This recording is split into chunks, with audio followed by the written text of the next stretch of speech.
So, is compatibility the only indicator of a healthy and fulfilling relationship?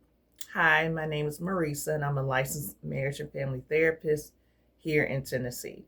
So, with my work with couples, I try to assess if there's any shared qualities or commonalities between the two people in the relationship, especially if it is highly conflictual.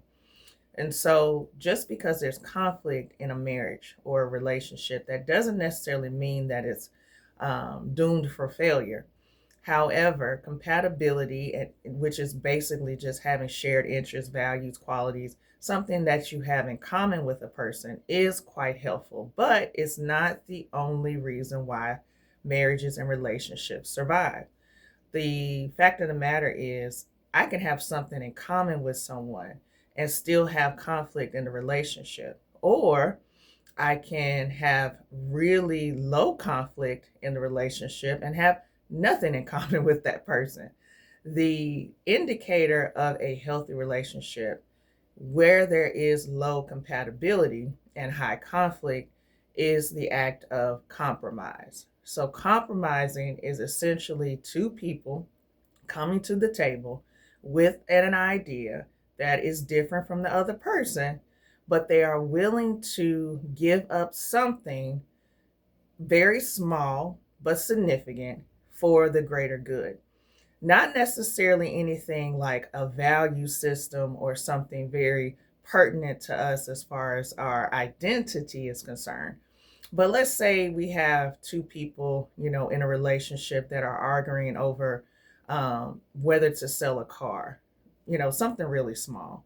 Let's say person A wants to sell the car, and person B is like, no, let's refinance the car instead of selling it. So we have a difference of opinion. So in that case, person A and person B would have to come to some type of resolution where we get the problem solved, understanding that I have to give up something for the problem to be solved.